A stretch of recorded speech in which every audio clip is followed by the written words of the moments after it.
taken lightly, and I look forward to tackling this year's coming challenges with you. I also want to thank all of the friends and supporters that I see out in the audience today. I'd like to point out in particular, we have some of our board bed members. We have Al Panzarella and Brandon Pugh here. I see freeholder Joe Hauer. And I particularly want to thank all of the elected women in attendance today. Kathy Goldenberg from the Board of Ed, former freeholder director Leah Arter, freeholder Marianne O'Brien, I hope I'm not missing anybody else who's in attendance, and Senator Diane Allen, who wished she could have been here today. Thank you for your guidance and for lighting my way. I'm so proud to be continuing in the tradition of conservative women stepping up to lead in Burlington County.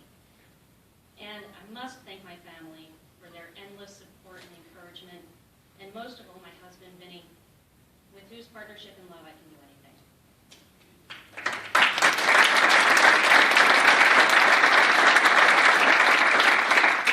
All of you here today know something that I know, that Moorestown is a special place to live. Yes, we have great schools and small-town charm, but most of all, what we have is community.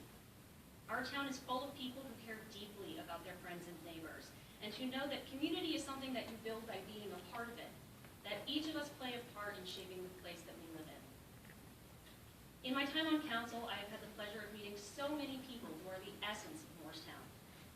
There are people who are educating our children, feeding the hungry, supporting the arts, maintaining our parks, the list goes on.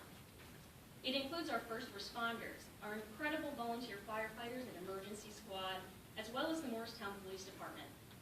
And while we're on that topic, I want to be clear in saying that while there are mayors in some cities that are turning their back on the police, this mayor stands firmly behind our brave men and women in law enforcement.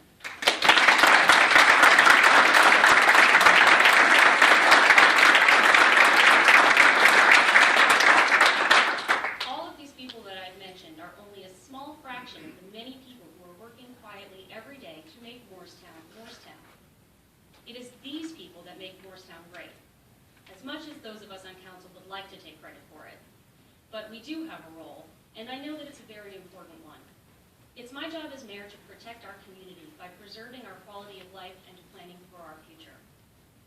In the last few years, I've had the opportunity to speak to hundreds, if not thousands, of Moorestown residents, and I can tell you that the #1 issue I hear about is taxes.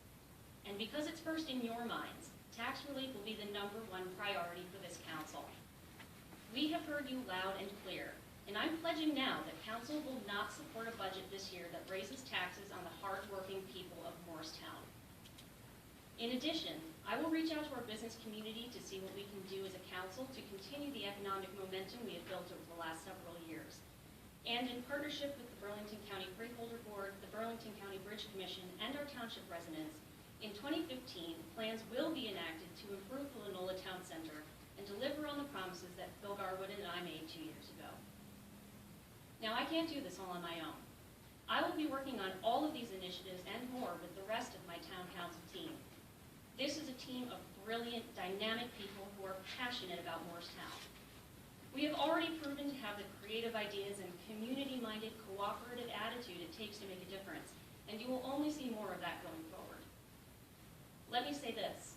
Our agenda will not be controlled by individuals with narrow ideologies. And so let this be a warning. To those who want to divide this town, to those political hacks who want to make mountains out of molehills, to those who seek to create friction, you do not have a seat at our table. We are moving Moorestown forward. And as the voters of Moorestown stated definitively with their ballots this November, negativity and divisiveness will not be permitted to slow that progress down. These chambers will not be a place for trifling arguments and gotcha moments. This will be a place for intelligent discourse, the exchange of ideas, and getting things done. But